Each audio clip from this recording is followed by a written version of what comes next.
Octobre dernier se poursuit au pas de charge. Nouvel acte ce vendredi 25 octobre à la présidence de la République. La remise officielle du rapport du comité d'experts commis à la tâche. Le chef de l'État, soucieux de donner suite aux souhaits de la classe politique, s'est réjoui de la disponibilité et de la promptitude des experts. Je voudrais, à mon nom personnel, au nom du bureau de l'Assemblée nationale conduit par le président de l'Assemblée nationale, vous remercier pour votre disponibilité. Il y a quelques jours seulement, monsieur le coordonnateur du comité, vous conduisiez les échanges des assises politiques et j'ai eu le grand bonheur à la clôture de recevoir le rapport final du dialogue et par la suite la synthèse du rapport. J'ai invité la conférence des présidents de l'Assemblée nationale à apprécier avec moi le contenu de la dite synthèse. Vous avez pu noter tous qu'à notre satisfaction commune, la conférence des présidents de l'Assemblée nationale et moi-même avons salué la bonne tenue du dialogue, le contenu pertinent du rapport et nous avons aussi noté avec intérêt et satisfaction qu'il conviendrait bien que les recommandations puissent être mises en œuvre telles que souhaitées par la classe politique rassemblée. C'est à l'issue de ces constats et convergences de points de vue que nous avons convenu de mettre en place un comité chargé de la formulation technique des recommandations. Pour nous, il fallait s'inspirer de l'esprit des recommandations, de leurs lettres et, dans la mesure du possible, des détails de la lettre de recommandation pour traduire en langage technique le souhait de la classe politique rassemblée. C'est à cette fin que nous avons constitué le bureau de l'Assemblée et moi-même composé le comité qui rassemble 4 personnalités qui ont conduit les assises, vous-même, monsieur le coordonnateur du comité, le rapporteur principal, les 2 rapporteurs adjoints, 5 autres personnalités connues pour leurs compétences en telle matière. J'ai donc choisi 2 personnes, en l'occurrence le président Nago, dont il n'est plus nécessaire de rappeler l'expérience, la connaissance et l'expertise en cette matière, ainsi que le questeur Okulola, qu'on connaît aussi bien pour sa connaissance en ce qui concerne les réflexions techniques, les lois. Le bureau de l'Assemblée a désigné le président Kassa, le président Gounoua Blay, ainsi que l'honorable Augustin Renvoyebla. Ces 5 désignations donc ont complété les 4 des assises et le comité de 9. Vous avez commencé de suite à travailler et j'ai donc noté que vos travaux sont bien terminés et que vous êtes en mesure de nous présenter, le bureau de l'Assemblée nationale et moi-même, le rapport de vos travaux. Je veux bien vous que je le répète, la formulation technique des recommandations issues de dialogue politique. Nous allons à nouveau avoir la satisfaction de progresser dans notre processus de dialogue politique et de refonte des textes qui, de souhaits communs, des textes qui doivent être reformulés pour le calme politique et notre marche résolue vers le développement. En présence des membres du bureau de l'Assemblée nationale, le coordonnateur du groupe d'experts s'est réjoui de l'ambiance courtoise dans laquelle les travaux se sont déroulés. Le professeur Dorothée Sosa présente au président de la République et au bureau de l'Assemblée nationale l'essentiel des conclusions du comité d'experts. En somme, et à l'issue des discussions, outre les dispositions constitutionnelles qui appellent une retouche dans la perspective de certaines des réformes souhaitables, 3 textes actuellement en vigueur ont été proposés à une révision, tandis que 2 autres devront faire l'objet d'une création nouvelle. Les textes dont la révision est proposée sont les suivants. La charte des partis politiques, le code électoral, le statut de l'opposition. Les deux textes nouveaux qu'il conviendrait de prendre sont les suivants. Une loi sur le financement public des partis politiques, une loi d'amnistie. Des avant-projets de ces textes sont joints au présent rapport. Tout en adressant ses félicitations aux membres du comité d'experts, le président Patrice Talon n'a pas manqué de saluer leur engagement patriotique. Le chef de l'État a invité le président de l'Assemblée nationale et les membres de son bureau à se mobiliser pour faire accélérer l'étude des points inscrits au chapitre des recommandations. Louis Vlavonou s'est dit engagé à faire preuve de célérité. Avec le déroulé qu'on a constaté et le déroulement des travaux, nous constatons que la mayonnaise a pris. Pour ma part, je prends l'engagement de faire le lobbying pour faire passer le message du patriotisme pour le bonheur de notre peuple. Je prends l'engagement que les 5 propositions, c'est-à-dire 3 anciennes à améliorer et 2 nouvelles qui devraient être prises, je prends l'engagement que nous allons faire avec diligence, même en extrême urgence. En tout cas, en ce qui concerne mes prérogatives, je les assumerai de manière à ce que tout se fasse dans les délais requis pour le bonheur de notre peuple. Le travail fait par les experts constitue, selon le président Patrice Talon, un pas important pour l'apaisement du climat sociopolitique. Le chef de l'État a promis jouer sa partition jusqu'au bout. Je veux reconnaître avec tous ici présents que notre pays dispose effectivement des ressources nécessaires, aussi bien au niveau de la volonté politique, au niveau de l'engagement patriotique, au niveau de la compétence, de l'expertise. Notre pays dispose donc de toutes ces ressources-là pour faire face à ses besoins, à ses difficultés, à son destin. Toute chose qui concourt à l'épanouissement de l'être humain, toute chose qui concourt au développement communautaire. Chaque génération, face à ces défis, déploie ses grâces pour avancer. Je crois que la nôtre est en train ainsi de démontrer sa part dans la construction durable de notre pays éternel. L'engagement est pris et le président Patrice Talon tient à un heureux aboutissement de ce processus. Le comité d'experts chargé par le chef de l'État et le bureau de l'Assemblée nationale de la formulation technique des recommandations du dialogue politique a donc rendu son rapport. Certaines des conclusions qui y sont contenues nécessitent la révision de la Constitution du 11 décembre 1990. Une révision qui a toujours suscité des polémiques dans le contexte politique béninois. Pour éviter toute suspicion, le chef de l'État a abordé le sujet avec ses interlocuteurs du jour. Objectif, rassurer de ce que nulle retouche de la Constitution ne puisse donner lieu à des velléités de maintien d'un chef d'État au-delà de 2 mandats actuellement admis. James William Bagidi, Ricardo Loïc Pécou, reportage. Une retouche de la Constitution du 11 décembre 1990 est nécessaire pour la traduction en actes des recommandations du dialogue politique au Bénin. Le comité d'experts en charge de la formulation technique des dites recommandations en est convaincu. L'organisation d'élections générales étant apparue aux yeux de l'ensemble des acteurs politiques béninois comme une nécessité pour mettre un terme au cycle particulièrement coûteux des élections chez nous, les acteurs politiques présents au dialogue national avaient opté à l'unanimité pour l'organisation de telles élections générales. Pour y parvenir, il faut uniformiser tous les mandats politiques électifs en leur appliquant la même durée, ce qui n'est pas le cas actuellement.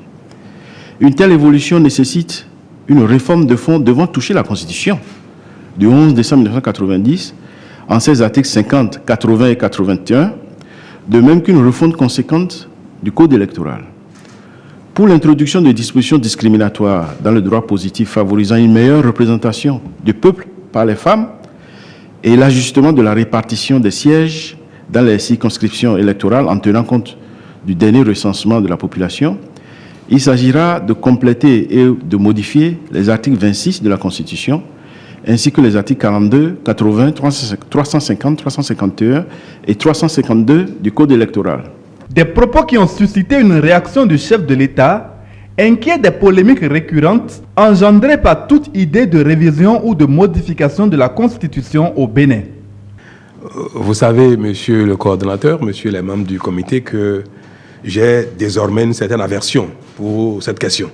Que je l'ai dit ouvertement à plusieurs occasions, que je ne souhaitais plus, durant mon mandat, en tout cas pour le reste du mandat, revenir sur cette question qui soulève beaucoup d'incompréhension et de polémiques. Même si parfois le bien fondé n'est pas à démontrer. C'est vrai que, comme il faut le comprendre, sauf à trouver le contour juridique permettant la chose, les élections générales qui induisent forcément l'alignement des mandats appellent à revoir la durée du mandat des députés, ce qui est d'ordre constitutionnel. Il en est ainsi d'une disposition éventuelle permettant une meilleure représentation du peuple par les femmes, c'est-à-dire introduire une discrimination au profit des femmes qui pourrait être contraire aux prescriptions de la Constitution. Donc le fait nécessiterait une certaine retouche de la Constitution. J'avais secrètement espéré que la mise en œuvre de ces recommandations puisse trouver une habileté juridique qui peut-être nous éviterait une retouche. Mais je voudrais vous exprimer mes inquiétudes, ma réflexion quant à ce processus de révision.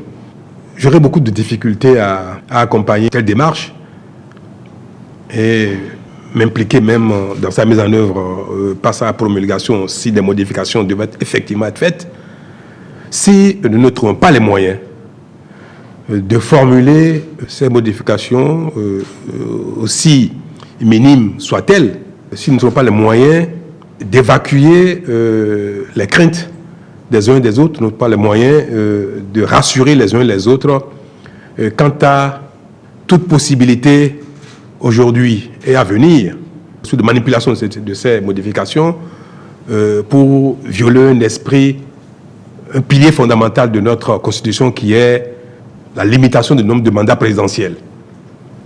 Vous savez qu'un acquis important auquel nous sommes attachés unanimement dans le pays, c'est que nul ne peut exercer plus de 2 mandats présidentiels au Bénin, quelles que soient les circonstances.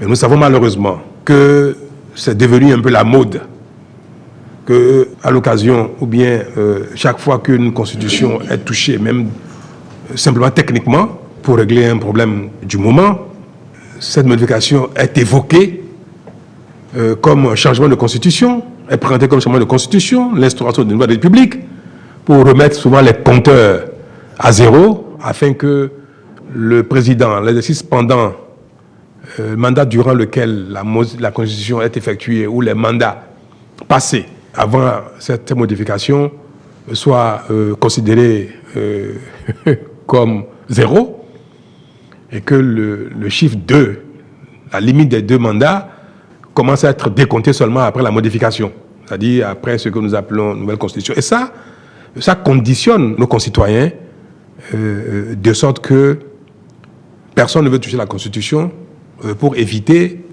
ce risque-là. Même moi-même, j'y tiens. Je suis également conditionné par ce risque, par cette interprétation. Je n'ai pas de doute sur mes pulsions personnelles, sur ce que mon esprit est capable de faire ou de devenir. Je n'ai pas de doute là-dessus. Mais nous avons l'obligation de disposer pour aujourd'hui et pour demain. Nous avons l'obligation de prévenir également toute pulsion qui pourrait venir de l'un quelconque d'entre nous demain. Et peut-être même de personnes qui utiliseraient, même si elle n'est pas encore connue aujourd'hui, elle serait tentée d'utiliser de telles modifications à des fins, pour des intérêts personnels. Je n'ai pas tous les contours juridiques de la question. Je l'exprime comme un citoyen ordinaire, comme un profane. Je le suis en la matière.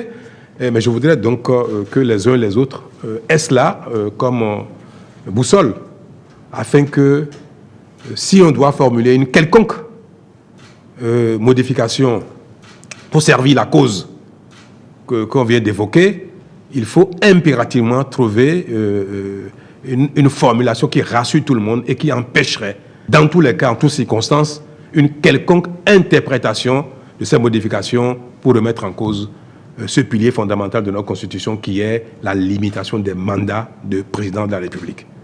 Si on ne parvient pas à le faire, mon lobby ne servira pas cette cause. Et je ne promulguerai jamais une constitution, une modification constitutionnelle qui pourrait demain nous créer des histoires. C'est vrai, nous voulons progresser, mais nous voulons tenir compte de ce que nous sommes.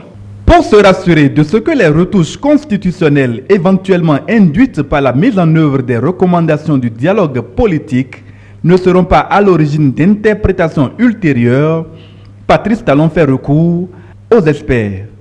Vous l'avez bien dit, cela soulève des suspicions énormes au niveau du peuple béninois. Nous avons vécu le cas à plusieurs reprises et au jour d'aujourd'hui, pour le peuple béninois, la révision de la Constitution est synonyme de la remise en cause de ce pilier auquel vous avez fait allusion, la limitation du nombre de mandats.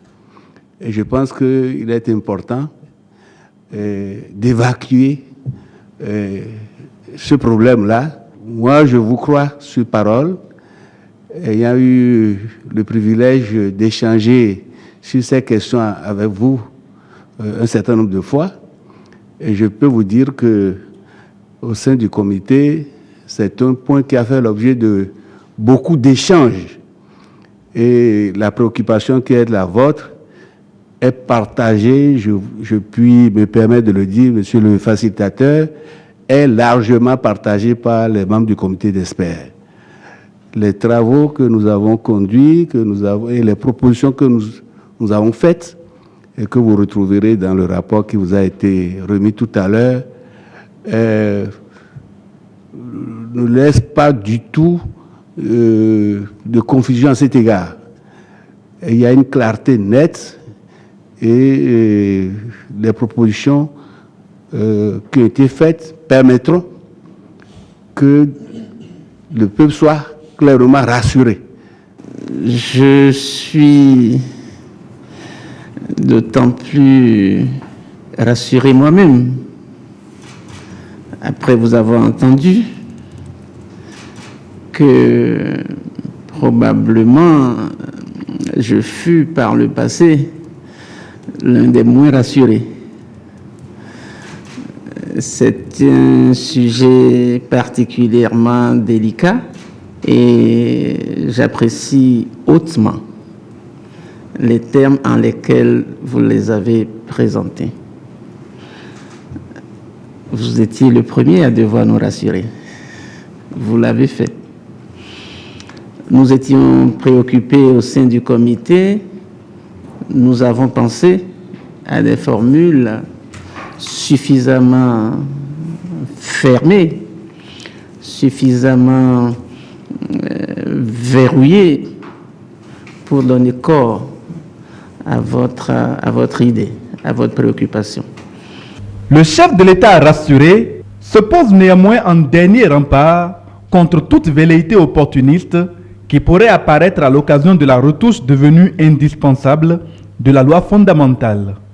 Je ne veux pas, en cette matière, laisser l'initiative exclusive de la formulation au Parlement. Je voudrais que techniquement, il me soit dit que c'est possible de trouver des formulations qui verrouillent.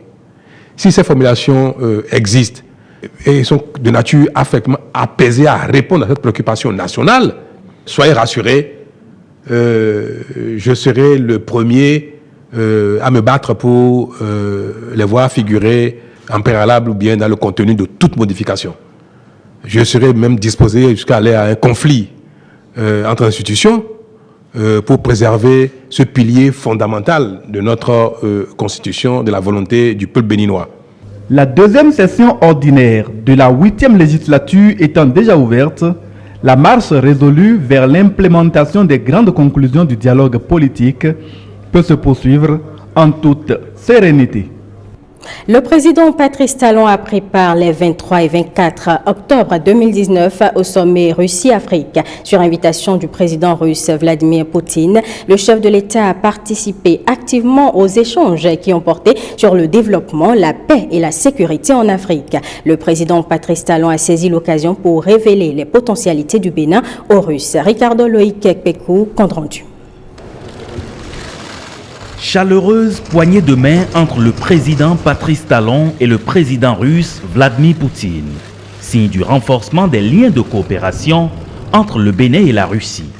Le chef de l'État, comme plusieurs de ses pairs africains, a pris part les 23 et 24 octobre 2019 à Sochi, une ville balnéaire de la Russie, au premier sommet Russie-Afrique. À travers cette rencontre de haut niveau, Moscou veut occuper une place de choix dans le cœur des dirigeants africains. Le président Vladimir Poutine a fait des promesses à ses hôtes. Les pays africains deviennent de plus en plus attractifs pour les entreprises russes. Cela provient du fait que l'Afrique est en train de devenir un centre de croissance économique mondiale, a déclaré le président russe. Ce premier sommet Russie-Afrique pour la paix, la sécurité et le développement a donc permis au président Patrice Talon de démontrer aux Russes que le Bénin est une terre qui présente d'énormes opportunités et un fort potentiel d'investissement. Modèle de démocratie, le Bénin est un pays stable qui dispose des atouts et ressources nécessaires pour devenir un espace de développement économique et de progrès social. Le programme d'action du gouvernement du président Patrice Talon est ambitieux mais réaliste. Le Bénin dispose de tous les atouts et des talents pour devenir une terre de dynamisme, d'innovation et de création et peut donc accueillir les investissements de la Russie. Le président Patrice Talon y travaille avec détermination. La poste du Bénin doit renaître et rayonner de nouveau. Comment y parvenir? Que faire? Le ministre de la Communication et de la Poste a tenu ce vendredi une séance de travail avec les responsables du secteur postal. Nous y reviendrons dans nos prochaines éditions.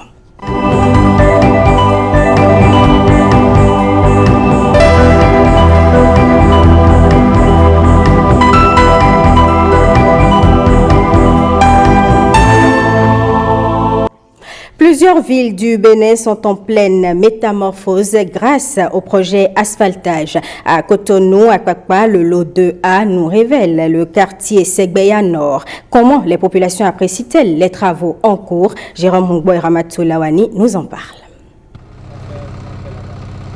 Quartier Segbeya Nord. Nous sommes à Akpakpa, Cotonou. Plus de 6000 habitants y vivent. À cause de la nappe phréatique, circuler ici n'était pas aisé. On était à 1000 lieues de penser à la construction de cette voie. De toutes les façons, on doit remercier le chef de l'État.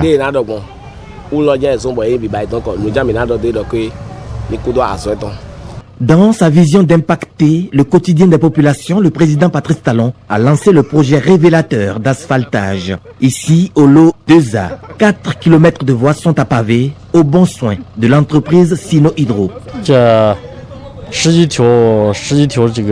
Il s'agit des travaux de voirie, en partie des voies pavées et des voies bitumées. Il y en a en tout 11 vers les 7e et 5e arrondissements. Et celles pavées sont à Kpakpa par ici. Environ 70% des travaux ont été achevés et nous avons déjà en partie fini les travaux préparatoires pour faire la pose des pavés. Il reste par exemple les travaux des voies bitumées. Les travaux peinent à avancer surtout dans la zone de Akpakpa à cause du niveau de la nappe phréatique et les intempéries parce qu'il y a assez de pluie en ce moment. Par contre au 5e et au 7e arrondissement, ça avance de façon, on peut dire, satisfaisante plus ou moins. Et nous voulons insister sur le fait que ce sont des travaux de grande envergure et nous sollicitons leur collaboration de ce fait et les rassurons que de notre côté on fait assez d'efforts. Notre priorité est la qualité. Dans le 3e arrondissement de Cotonou, les populations entrevoient déjà l'amorce de la métamorphose de leur cadre de vie. C'est un jackpot qu'on a gagné. C'est du jackpot parce que ce n'est pas réservé à tous les quartiers de Cotonou. Dans mon quartier, il y a 2 voies qui passent dans mon quartier.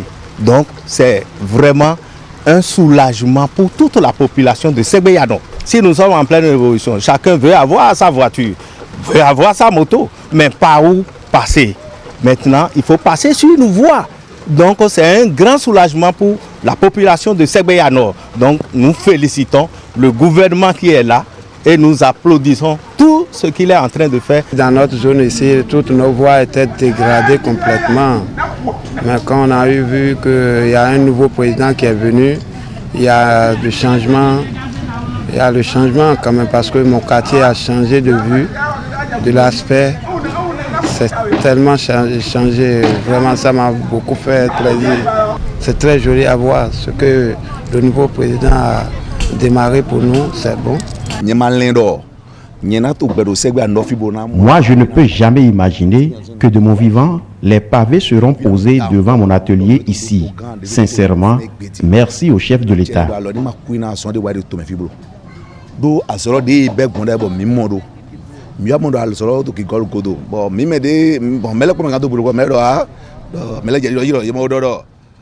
Beaucoup étaient dubitatifs lorsque les travaux ont ralenti. Mais moi, je suis confiant et j'encourage les travailleurs à évoluer.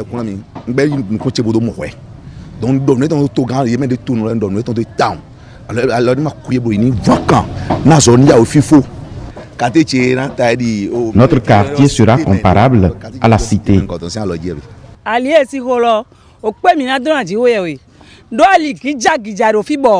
Par ici, nos voies étaient toutes dégradées. Mais avec ces travaux, on est très en joie que le gouvernement continue sur cette voie.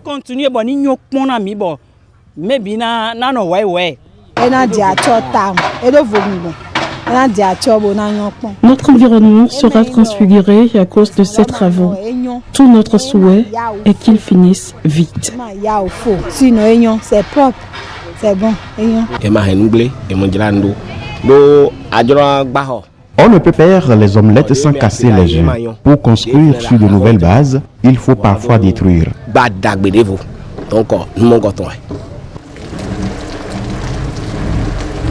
Mais cette joie exprimée, les populations la souhaitent totale, surtout en cette saison des pluies. Les voies de déviation n'ont pas été prises en compte comme cela a été dit.